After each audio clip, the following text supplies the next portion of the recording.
नमस्कार, आप देख रहे हैं गुड न्यूज टुडे। शाम के 4 बज चुके हैं और ये वक्त होता है हमारे खास कार्यक्रम ये हुई ना बात का। बात ऐसी हो जो सीधे आप तक पहुंचे, मुद्दे ऐसे हो जो सीधे आपसे जुड़े हों। अक्सर खबरों के शोर में हमारे आपके काम की बातें पीछे छूट जाती हैं, कुछ बदलने की हमारी कोशिशें अधूरी रह जाती हैं। तो नए अंदाज में कुछ कहने, कुछ सुनने और बहुत कुछ समझने की करेंगे कोशिश। इस शो में बात ऐसी होगी कि आप भी कहेंगे ये हुई ना बात।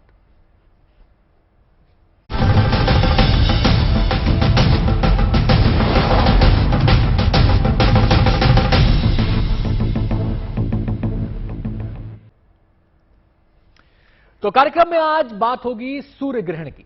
अब से 2 दिन बाद गुरुवार को बैसाख अमावस्या है। यह दिन हिंदू धर्म और वैदिक ज्योतिष में बड़ा महत्व रखता है और यही वो दिन है जब साल 2023 का पहला सूर्य ग्रहण लगने जा रहा है। बैसाख अमावस्या को लगने वाला ग्रहण, जो होने जा रहा है ग्रहण, उसको वैज्ञानिकों ने हाइब्रिड सूर्य ग्रहण का नाम दिया है। ऐसा ग्रहण 100 साल में एक बार ही लगता है। हालांकि 20 अप्रैल को लगने वाला सूर्य ग्रहण भारत में नहीं दिखाई देगा, लेकिन सूर्य ग्रहण को लेकर कौतूहल भारत में भी उतना ही है जितना उन जगहों पर जहां दिखाई देने वाला है। लिहाजा चाहे वैज्ञानिक हो या फिर ज्योतिष, ग्रहण पर सबकी बारीक नजर बनी हुई है। एक बड़ा सवाल अक्सर लोगों के जहन में उठता है कि ग्रहण के दिन क्या करें और क्या ना करें। तो आज ऐसे तमाम सवालों पर वैज्ञानिक और ज्योतिषीय नजरिया समझेंगे। खास मेहमान हमारे साथ चर्चा में मौजूद रहेंगे। मेहमानों से चर्चा को आगे बढ़ाएं, चर्चा की शुरुआत करें उससे पहले ये रिपोर्ट आपको दिखाते हैं।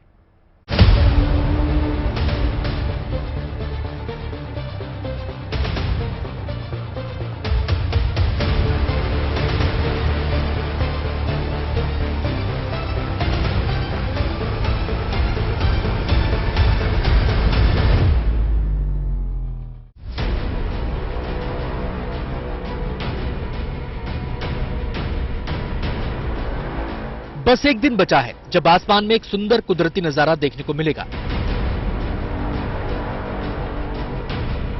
असल में एक दिन बाद यानी 20 अप्रैल को इस साल का पहला सूर्य ग्रहण लगने वाला है। इस साल का यह पहला सूर्य ग्रहण दुनिया के बड़े हिस्से में नजर आएगा। हालांकि भारत में यह दिखाई नहीं देगा।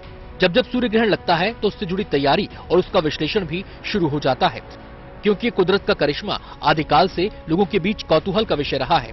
इस दौरान कुछ और जानने की जिज्ञासा हमेशा बनी रहती है। हमेशा हमने सुबह सूरज को उगते देखा है और शाम को अस्त होते हुए पाया है, लेकिन सूर्य ग्रहण के दिन भगवान भास्कर कुछ समय के लिए अपने तय समय से पहले ही अंतर्ध्यान हो जाते हैं। सूर्य ग्रहण के इर्द गिर्द भारत ही नहीं, पूरी दुनिया में कई तरह की मान्यताएं और कथाएं भी प्रचलित हैं।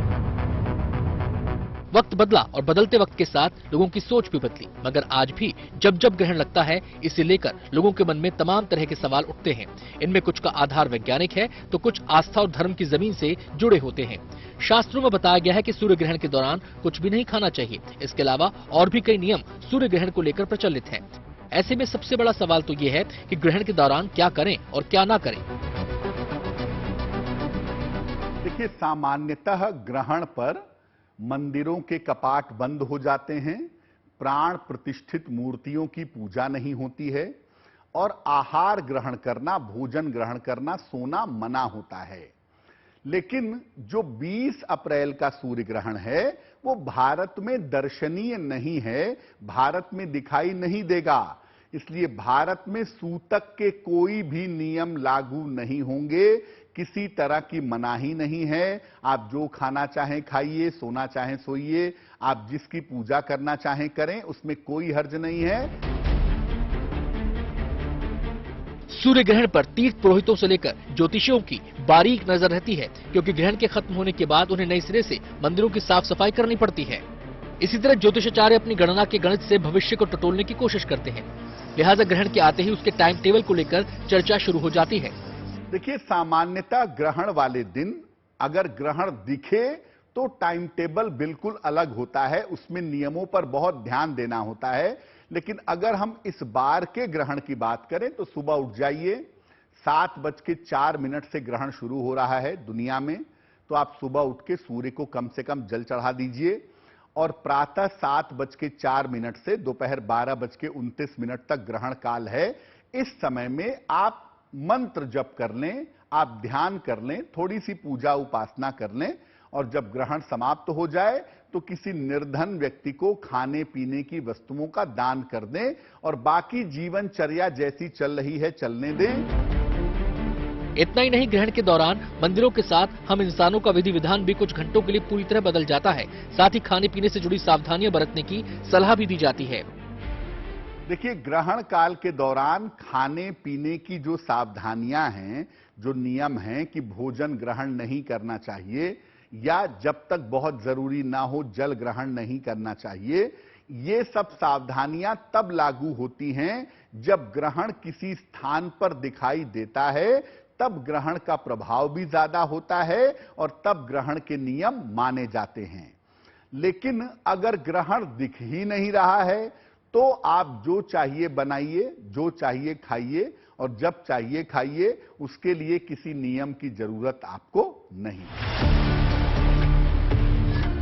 हालांकि बच्चों, बुजुर्गों और गर्भवती महिलाओं पर ये नियम लागू नहीं होते।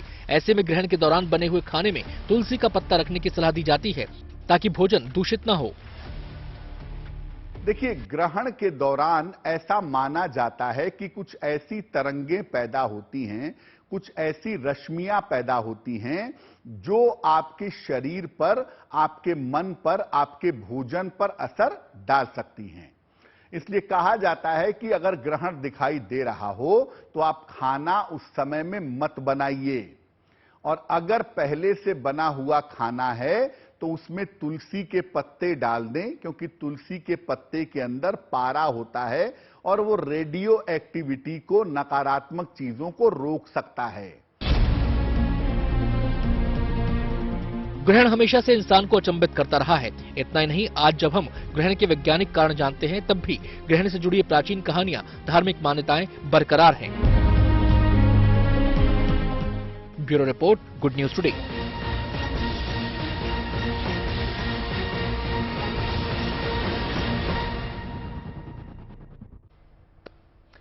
तो ग्रहण एक है, मान्यताएं हजार हैं। ग्रहण एक है, नजर एक है, लेकिन नजरिए दो हैं। तो इन तमाम पहलुओं को आज हम विस्तार से समझेंगे और हमारे साथ खास मेहमानों की टीम इस समय जुड़ चुकी है। सबसे पहले मेहमानों से परिचय आपका करवा दें। हमारे साथ मशहूर एस्ट्रोलॉजर नंदिता पांडे जी मौजूद हैं। इसके अलावा पंडित विनोद भारद्वाज जी स्टूडियो में हमारे साथ मौजूद हैं और मनोज कुमार श्रीवास्तव जी भी हमारे साथ मौजूद हैं, जो कि बीएचयू में प्रोफेसर हैं जियोफिजिक्स के। सभी मेहमानों का बहुत बहुत स्वागत है। तो बात सूर्य ग्रहण की हो रही है और सूर्य ग्रहण को लेकर विज्ञान का अपना नजरिया है और ज्योतिष के ज्ञान का अपना नजरिया है। सबसे पहले मैं मनोज जी का यहां पर रुख करना चाहूंगा। मनोज जी, सबसे बड़ा सवाल, सबसे अहम सवाल तो यह है कि ग्रहण जैसे ही आता है और जहां पर दिखाई देता है वहां पर उससे जुड़े विधि विधान सामने आते हैं, नियम कायदों की बात होने लगती है। सबसे पहले तो यह कहा जाता है कि बाहर निकलने से परहेज करें। क्या कोई इसका आधार है? नहीं, ऐसा कोई वैज्ञानिक आधार अभी तक विज्ञान को तो नहीं मिला, लेकिन मान्यताएं ऐसी हैं और हिंदू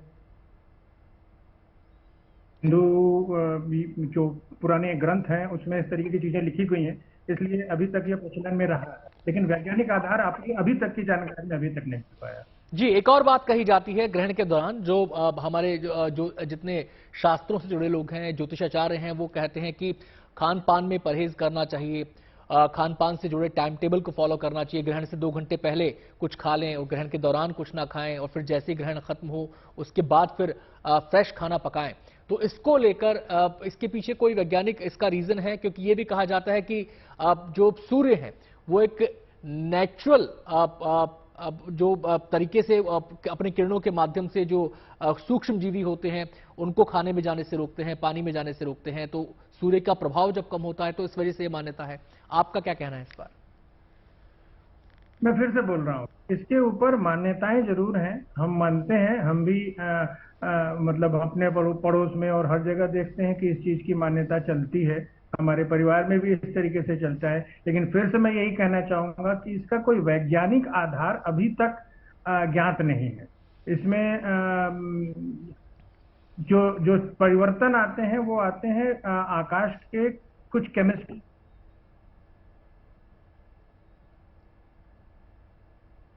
जी, चलिए, मनोज जी से लगता है कुछ बाधा उत्पन्न हुई है, उस बाधा को दूर करेंगे, उसके बाद उनसे बातचीत के सिलसिले को आगे बढ़ाएंगे। सबसे पहले मैं अब नंदिता जी का यहाँ पर रुख करना चाहूंगा। नंदिता जी, आप जो वैज्ञानिक दृष्टिकोण से ग्रहण को लेकर विचार रखते हैं, उनका नजरिया एकदम साफ है, उसमें कोई इफ एंड बट उनके नजरिए में नहीं है कि इसका आधार नहीं है। जब ज्योतिष में, शास्त्रों में ये बात कही गई है, तो इसका आधार क्या है? केवल मान्यता ही माना जाए इसको आधार है कि चली आ रही है परंपरा पीढ़ी दर पीढ़ी, तो उसको हम आगे बढ़ा रहे हैं, या फिर कोई आप इसका रीजन भी देखते हैं? देखिए, बहुत सिंपल सा, जो भी वैज्ञानिक ये बोले कि इसका कोई आधार नहीं है, तो वो कहीं पे वैज्ञानिक की अपनी साइंस की लिमिटेशंस को प्रूव करना शुरू कर दे रहे। साइंस कभी लिमिटेड नहीं होती है। अनलिमिटेड एनर्जीज में जा करके उसमें रिसर्च करके उस चीज को निकालती है। आपको रिसर्च करने की जरूरत है, जो हमारे संतों ने बहुत पहले, जो कि साइंटिस्ट थे, उन्होंने कर दी थी। जब दूरबीन नहीं थी तब उन्होंने पूरे नक्षत्रों का ज्ञान हमारी कुंडली की, हमारे ज्योतिष शास्त्र में लिख चुका था। तो ये सारी चीजें नजर आती हैं उस टाइम पे। तो मैं साइंस एक स्टूडेंट रही हूँ, और मैं आपको एक बहुत छोटा सा एग्जाम्पल देती हूँ कि सन जो सोलर फ्लेयर्स होती हैं, अभी इतनी ज्यादा क्लाइमेट चेंज में बात हो रही है कि सोलर फ्लेयर्स हो रही हैं, तो ये हो जाएगा, तो वो हो जाएगा, स्किन में इरिटेशन होगी, ये हो जाएगा। तो ये क्या है? ये भी सूर्य की किरणें हैं, सूर्य की एनर्जीज हैं, उनके फ्लेयर्स आ रहे हैं। जब सूर्य को आप किसी चीज से ढक, कोई चीज उसके सामने आ जाए, तो उसकी एनर्जीज, जो उसकी रेज होती है, वो स्कैटर हो जाती हैं। और वो जब स्कैटर होती है, तो जब आप किसी भी वो, अगर आप साइंटिफिक, बचपन में हम लोग साइंस के एक्सपेरिमेंट्स करते थे कि उसको रेस को ऐसे जाते थे, लेके जाते थे कांच के उसके थ्रू, एंड देखते थे कि कितना स्कैटर होके कौन से कलर्स आ रहे हैं जी। तो वो कलर्स जो होते हैं अल्ट्रा वायलेट रेडिएशन के बहुत ज्यादा होते हैं। ये अल्ट्रा वायलेट रेडिएशन अभी आपके स्टूडियो के अंदर भी आ जाएगी, और अब मेरे घर में भी आ जाएगी, कहीं पे भी आ जाएगी, फ्रिज के अंदर तक आ जाएगी। तो ऐसा नहीं है। तो ये अल्ट्रावायलेट रेडिएशन, हमें जैसे बोलते हैं कि दक्षिण का भाग हमारे घर का, उसकी दीवारें मोटी रखो, क्योंकि दोपहर 3 बजे के बाद उस समय।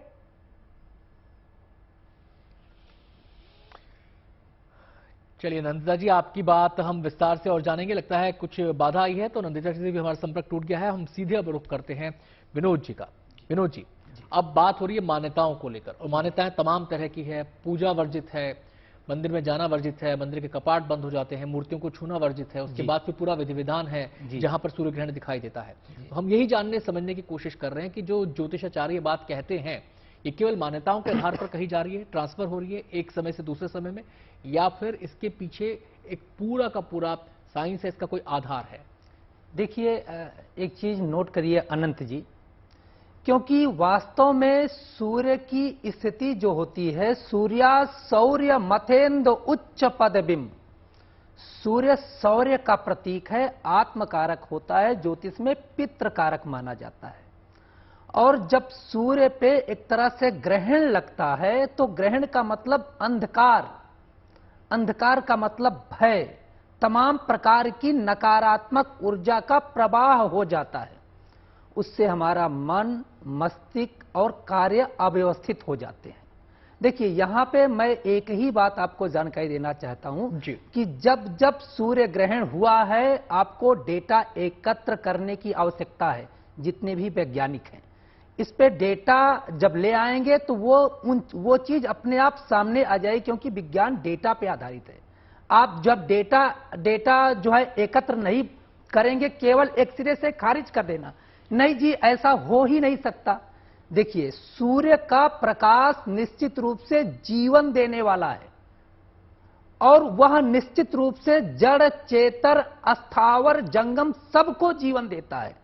उसका जब प्रकाश बाधित होता है, तो नकारात्मक चीजें जो हमारे शरीर को नुकसान पहुंचाती हैं, जो हमारे मन, मस्तिष्क को नुकसान पहुंचाती हैं, जो हमें अव्यवस्थित कर देती हैं, वह चीजें हमारे खान पान, रहन सहन सब में आकर के व्याप्त हो जाती हैं। मैं इस पॉइंट पे मैं इस पॉइंट पे, आपने एक तो डेटा की बात कही कि डेटा एकत्रित करने की जरूरत है जी। तो ज्योतिष जो ये बात कहता है, वो डेटा आधारित बात है, पहली चीज जी। दूसरा जो मेरा सवाल है कि खान पान की बात होती है कि आप ये मत खाइए, इतने घंटे पहले खाना छोड़ दीजिए, उसके बाद फिर स्वच्छ पका हुआ खाइए, लेकिन ये नियम फिर बुजुर्गों पर, बच्चों पर और गर्भवती महिलाओं पर लागू नहीं होते जी।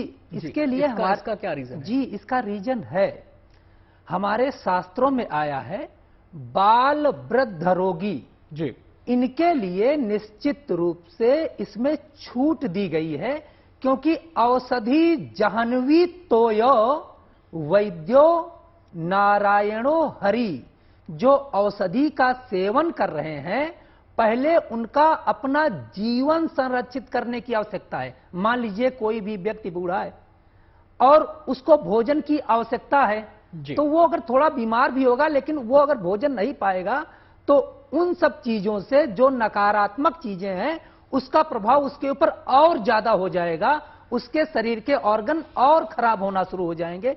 इसलिए बाल वृद्ध रोगी को यहां पे छूट दी गई है और साथ ही साथ यहां पे कहा गया है कि औषधि को गंगा जल की तरह समझो, वैद्य को नारायण की तरह समझो। एक मिनट सर, लेकिन इसके साथ साथ कुछ उपाय भी दिए गए हैं। मैं आता हूं जैसे तुलसी का पत्ता डाल देने से निश्चित रूप से उसका प्रभाव कम हो जाता है, उन दोषों का प्रभाव कम हो जाता है। तो जीवन जीने के लिए अर्थात जो बीमारी से आप लड़ रहे हैं उससे जो लड़ने के लिए आपको भोजन लेना आवश्यक है। नंदिता जी की बात अधूरी रह गई थी। नंदिता जी, आप कुछ किरणों के बारे में, वेव्स के बारे में उस समय बता रही थी और उसको बात को कंप्लीट कीजिए, फिर हम अपना अगला सवाल लें। जी, तो मैं ये बता रही थी कि सूर्य में जब होता है, हम जब क्लास में भी एक्सपेरिमेंट्स करते थे एज अ साइंस स्टूडेंट, तो आप जब रेस किसी भी कांच के उससे भी शीशे में पर डालेंगे तो स्कैटर, शीशा मीन्स ट्रांसपेरेंट, वो स्कैटर हो जाती है, फिर अलग अलग रेडिएशन आते हैं जिसमें कि अल्ट्रावायलेट रेडिएशन भी होती है। अब जब सूर्य के सामने अगर कोई ऑब्स्ट्रक्शन आ जाए तो उसकी किरणें जो है वो स्कैटर हो, और वो स्कैटर्ड किरणें जो होती हैं वो अल्ट्रावायलेट रेडिएशन उसमें अधिक मात्रा में पाई जाती है। ये साइंटिफिक प्रूवन बात है। तो जब वो अल्ट्रावायलेट रेडिएशन अधिक है तो वो अधिक रेडिएशन जब आपके घर में आ रही है, आपके स्टूडियो के अंदर भी आ सकती है, मेरे घर के अंदर भी आ सकती है, मेरे फ्रिज के अंदर भी आ सकती है, मेरे चूल्हे में भी आ सकती है, तो वो नुकसान करती है उस अन्न को, जो पका हुआ अन्न होता है, और जब हम खाते हैं या पीते हैं तो उस जल को भी दूषित करती है। इसलिए बोला जाता है कि आप उस समय खाने को ग्रहण ना करें, आप उस समय जल को ग्रहण ना करें। उसी तरह से नकारात्मक ऊर्जा यानी कि राहु और केतु के नोडल पॉइंट्स बहुत एक्टिव रहते हैं इस टाइम पे, और राहु और केतु पाताल के वासी माने जाते हैं, तो उस समय पाताल लोक का एक्टिवेशन बहुत अधिक हो जाता है और नेगेटिव एनर्जी, मतलब आप सही सोचने वाले भी होंगे तो आप थोड़ा सा कंफ्यूज होकर नेगेटिव सोचने लगेंगे। तो इस वजह से बोलते हैं कि आप कोई भी शुभ कार्य मत करिए, कोई भी महत्वपूर्ण कार्य इस समय मत करिए। आप जो करिए वो केवल है ईश्वर में लीन होइए, ईश्वर की आराधना करिए, ताकि वो सकारात्मक ऊर्जा का संचार आपके शरीर के अंदर लगातार होते रहे। चलिए, मैं नंदिता जी आता हूं आपके पास। इसमें हम इस पे स्नान की बात भी करेंगे, खान पान की बात तो हम कर ही रहे हैं, स्नान की बात भी करेंगे, इसका क्या कनेक्शन है ये भी हम आपसे समझेंगे। लेकिन इस समय हम सीधे रुख करते हैं स्वामी डॉक्टर अवधेश पुरी जी महाराज का, जो कि हमारे साथ जुड़ चुके हैं। स्वागत है अवधेश पुरी जी, आपका बीच में संपर्क टूट गया था। मेरा सवाल आपसे ये है कि ये जो खान पान की बात है, स्नान की बात है, इसका आखिर आप क्या कनेक्शन देख रहे हैं? क्योंकि अगर ये नियम हम अगर अपने भारत के संदर्भ में देखें तो यहां पर कहा जाता है कि इसका ये प्रभाव होता है, लेकिन जिन देशों में इनको माना नहीं जाता तो वहां पर तो फिर इसके बहुत दुष्प्रभाव सामने आने चाहिए थे। ऐसा तो कुछ नजर नहीं आता। जो लोग वहां पर इन नियमों को नहीं मानते हैं वो खाते भी हैं, वो अन्न भी ग्रहण करते हैं, वो जल भी ग्रहण करते हैं, और वो उस समय में नहाते भी हैं, वो उस समय में अपने जो पूजा स्थलों पर जाते भी हैं। तो फिर ये अगर ऐसा प्रभाव है तो सार्वभौमिक होना चाहिए।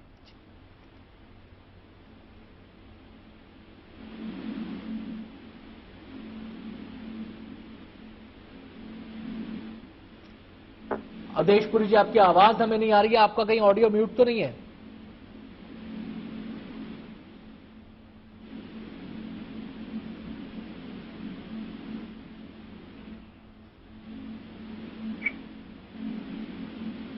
अभी भी आपकी आवाज हमें नहीं मिल रही है सर। चलिए, इतने ये समस्या दूर होती है, इतने हम बातचीत करते हैं प्रोफेसर मनोज से, जो जी हाँ, अवधेश पुरी जी आपकी आवाज मिलनी शुरू हुई, अपनी बात कहिए। जी आ रही है? हाँ, अब आ रही है सर, अब आ रही है। हाँ, तो मैं आपसे कह रहा था कि जिसकी जैसी भावना होती है ना, उस प्रकार का फल मिलता है धर्म के आधार पर। ये धर्म जो है भावना का विषय है, और विज्ञान जो है वो वस्तु पर आधारित होती है। विज्ञान जितना जानती है उतना मानती है, लेकिन धर्म जो है पहले मानता है फिर जानता है। तो दोनों में अंतर है। इसलिए धार्मिक दृष्टिकोण और वैज्ञानिक दृष्टिकोण ये दोनों अलग अलग हो सकते हैं, क्योंकि विज्ञान वस्तु प्रधान है, धर्म भावना प्रधान है। तो हर बात को हम ऐसा सिद्ध करके ही न देखें कि विज्ञान ने अगर इसको अभी तक नहीं जाना है तो ये नहीं है। विज्ञान ने आज तक जिन वस्तुओं को नहीं जाना उनका अस्तित्व इस धरती पर है, भविष्य में भी रहेगा। विज्ञान की एक सीमा है, एक लिमिट है, वो जानने का प्रयास करती है। ठीक है, वो जितना जाने उतना माने, हमें कोई आपत्ति नहीं। लेकिन धर्म जो है वो मान करके चलता है, इसलिए धर्म का जो एरिया है वो बहुत व्यापक है, बहुत बड़ा है। इसलिए मैं सिर्फ इतना कहना चाहूंगा कि हमारी जो धार्मिक मान्यताएं हैं वो बहुत प्राचीन है। वेदों में भी हमारे ग्रहण के बारे में चर्चा है। महर्षि अत्रि सबसे पहले ग्रहण के बारे में चर्चा करते हैं। हमारे यहाँ मत्स्य पुराण में इसकी चर्चा है, मतलब महाभारत काल में इसकी चर्चा है। 5000 वर्ष पहले भी हम इसके बारे में जान रहे थे। एक छोटा सा उदाहरण आपको दे दूं कि अर्जुन ने प्रतिज्ञा की थी कि मैं सूर्यास्त से पहले जयद्रथ को मार दूंगा, नहीं तो मैं अग्नि दाह कर दूंगा, अग्नि समाधि ले लूंगा जी। और उस समय ग्रहण पड़ा। जयद्रथ तुरंत अर्जुन के पास आता है कि मैं तो मरा नहीं, शाम हो गई। लेकिन जैसे ही जयद्रथ आता है तो ग्रहण समाप्त हो जाता है, यानी सूर्यनारायण दिखने लगते हैं और अर्जुन जयद्रथ को मार देते हैं। कहने का तात्पर्य महाभारत की शुरुआत भी ग्रहण काल में होती है और महाभारत का अंत भी ग्रहण काल में होता है। तो महाभारत काल के समय हमारे यहाँ ग्रहण की पूरी चर्चा है जी। वैज्ञानिकों ने 1605 के बाद में इस पर कुछ बड़ी स्टडी की है, कुछ रिसर्च सामने आई है। लेकिन आप कल्पना करें कि इनकी जो रिसर्च है वो 100 वर्ष, 200 वर्ष और 300 वर्ष पुरानी है, जो हमारी जो मान्यता है वो हजारों वर्ष प्राचीन है।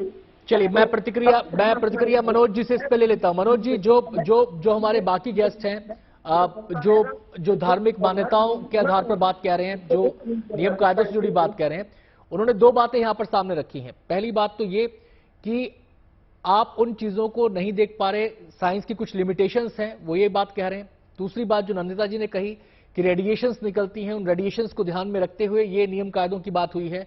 तो इन रेडिएशंस को लेकर विज्ञान क्या सोचता है, और जो डेटा कलेक्शन की बात है कि अभी आपने उस गहराई में रिसर्च की ही नहीं है, इस पर आपका क्या कहना है?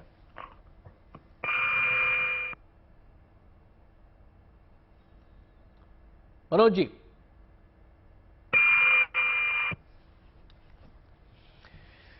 लगता है मनोज जी से हमारा संपर्क टूट गया। एक बार फिर से हम रुख करना चाहेंगे यहाँ पे नंदिता जी का। नंदिता जी, बात स्नान की भी हो रही थी। अब ये कहा जाता है कि शीतल जल से जब कोई इंसान नहाता है तो उसके मन मस्तिष्क पर, उसके तंत्रिका पर और जो उसका पाचन तंत्र है उसके ऊपर अच्छा प्रभाव पड़ता है। ये किसकी व्याख्या की जाती है जब हम उसको जोड़ते हैं सूर्य ग्रहण से।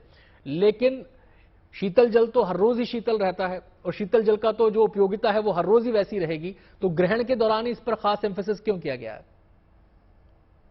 जल की जब हम बात करते हैं, एक जापानीज प्रोफेसर थे, डॉक्टर थे, तो उन्होंने एक एक्सपेरिमेंट किया था। उन्होंने बहुत सारी बॉटल्स में जल भरा, सेम टैप का जल भरा, तो उसमें कोई ऐसे अलग नहीं था। और हर उसके ऊपर एक नोट लिखा, किसी के ऊपर थैंक यू लिखा, किसी के ऊपर सॉरी लिखा, किसी के ऊपर लिखा कि एंग्री, जेलस, तो अलग अलग इमोशंस के साथ। और जिस बॉटल में जो थॉट लिखा होता था, अगर लव लिखा है तो उसमें बहुत लविंग एनर्जी के साथ देखते थे, गुस्सा लिखा है तो गुस्से से देखते थे। और उसके बाद उन्होंने उस जल को लेके 1 हफ्ते के बाद उसको माइक्रोस्कोप में उसके क्रिस्टल्स देखने की कोशिश करी। तो जो लविंग एनर्जी वाले क्रिस्टल थे वो बहुत ही ब्यूटीफुली निकल करके बाहर आए, लेकिन जिसमें एंगर, जेलसी और ये सारे थे वो बिल्कुल स्कैटर्ड क्रिस्टल थे। एक ही वाटर की ड्रॉपलेट से बने हुए क्रिस्टल ऐसे अलग अलग कैसे हुए? क्योंकि वाटर एलिमेंट में किसी भी चीज को एब्जॉर्ब करने की, आपकी थॉट्स को, आपकी एनर्जीज को, आपकी ऊर्जाओं को, चाहे वो नकारात्मक हो या सकारात्मक हो, उनको एब्जॉर्ब करने की बहुत बड़ी ताकत होती है। सूर्य ग्रहण के समय या फिर चंद्र ग्रहण के समय ये ग्रहण की जो एनर्जीज होती है, जैसे मैंने कहा राहु केतु की एनर्जीज प्रबल हो जाती हैं, तो ये एनर्जीज नकारात्मक ऊर्जा का संचलन करती हैं और ये ऊर्जाएं उस समय उस जल में अधिक आ जाती हैं। तो आप उससे स्नान भी करेंगे तो आपके अंदर लोअर इमोशन जैसे कि गुस्सा, रोना आना या डिप्रेशन में जाना या कंफ्यूजन में आना या बेचैन हो जाना, ये सारी प्रवृत्तियां ज्यादा जागृत होती हैं बनिस्बत कि शांत होना, सुखी होना, खुश होना। हम सीधे रुख करेंगे मनोज जी का, जो कि हमारे साथ बीएचयू से जुड़ रहे हैं, काशी से। मनोज जी, आपसे जो हमारा सवाल है, देखिए जो ग्रहण को लेकर धार्मिक जो मान्यताएं हैं, जो नजरिया है वो अलग है, विज्ञान का अपना एक नजरिया है। इस ग्रहण को लेकर एक बात और जो लोगों के बीच कौतूहल पैदा कर रही है वो ये कि 100 साल में एक ग्रहण लग रहा है। हाइब्रिड ग्रहण है। ये हाइब्रिड ग्रहण क्या है, इसको भी लोग समझना चाह रहे हैं। पहले इसको बताएं और इसके बाद जो 2 सवाल मेरे ब्रेक पे जाने से पहले थे वो मैं आपसे करूंगा। मुझे लगता है कि हाइब्रिड ग्रहण तो एक डिफरेंट इशू है। सबसे पहले ये बात मैं कह देना चाहता हूँ कि अभी एक पार्टिसिपेंट ने बोला कि विज्ञान की एक लिमिटेशंस है। निश्चित रूप से विज्ञान की लिमिटेशंस है और जितनी भी बात मैं कह रहा हूँ वो आज तक के विज्ञान के लिए है।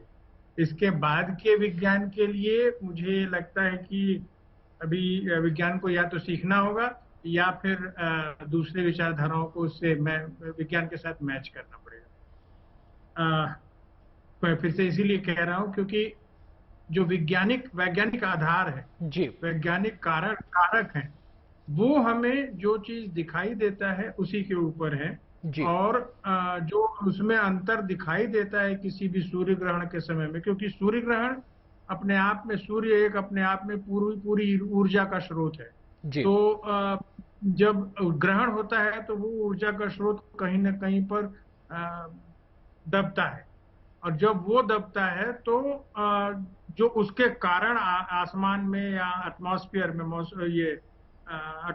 में या जमीन में जो परिवर्तन हो सकते हैं, वो परिवर्तन वैज्ञानिक रूप से पाए जाते हैं। जैसे कि हाइड्रोक्सिल रेडिकल्स है, या जो जूलॉजी में रिसर्च है कि चिड़ियों का बिहेवियर चेंज हो जाता है या कीड़ों का बिहेवियर चेंज हो जाता है। ये सारी चीजें तो हैं, लेकिन ये इसके इम्पैक्ट में वैज्ञानिक आधार बस यहीं पर है।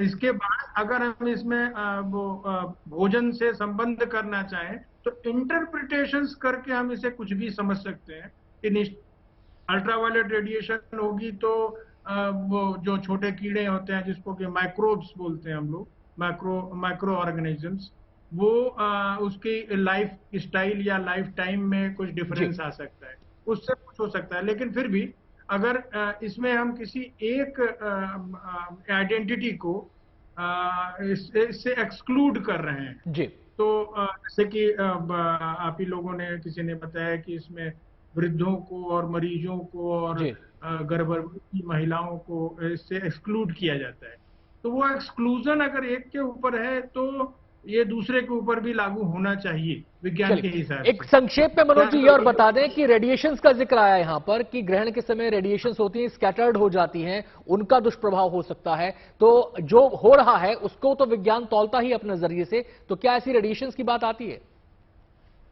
रेडिएशन चूंकि इतनी फीबल अमाउंट है इसके चेंजेस की, कि जिसके कारण रेडिएशन का डायरेक्ट मेजरमेंट बहुत हल्का दिखाई देता है, लेकिन इससे जो आयनोस्फीरिक है, अपर एटमॉस्फेयर है, 70-80 किलोमीटर के ऊपर का एटमॉस्फेयर है, उसमें चेंजेस दिखाई देते हैं और वो ऑब्जर्व्ड है, मतलब विज्ञान भी उसको पाता है कि इसके कारण कुछ ये चेंजेस आए।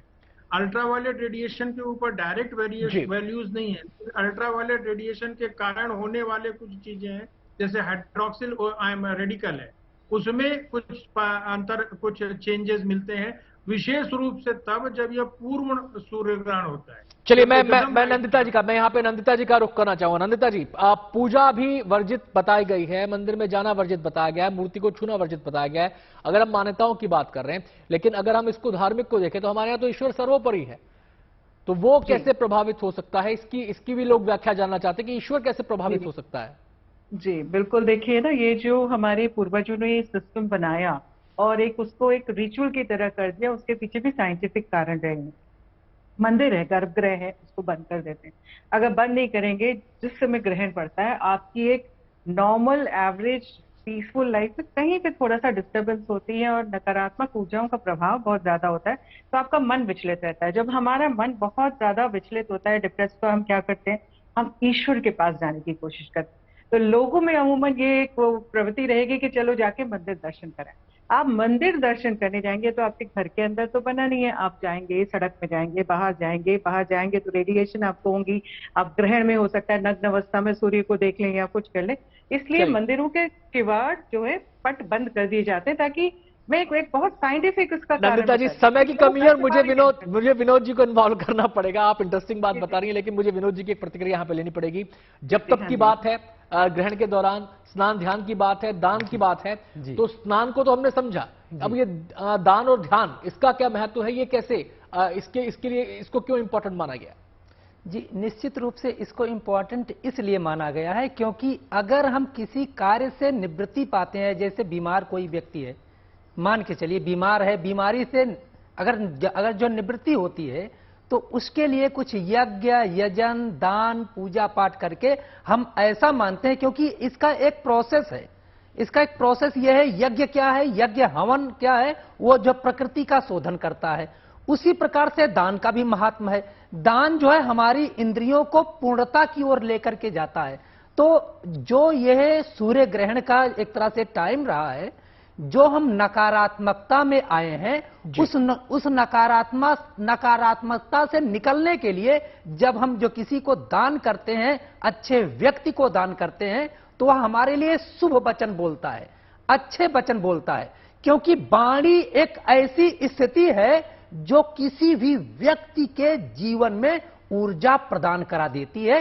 इसीलिए दान, यज्ञ, यजन का प्रावधान है कि हमारी जो ऊर्जा लॉस हुई है या हमारा जो मन एक तरह से अशांत हुआ है जी, उसमें निश्चित रूप से ऊर्जा का उदय हो। इसीलिए अच्छे व्यक्ति जो धार्मिक है, जो भी पुण्यवान व्यक्ति हैं, हम उनके पास जाते हैं, दान देते हैं, उनसे यज्ञ कराते हैं, उनका पैर छू के आशीर्वाद लेते हैं, तो निश्चित रूप से हमारा जीवन ऐसा माना जाता है कि निश्चित रूप सकारात्मकता से भर गया।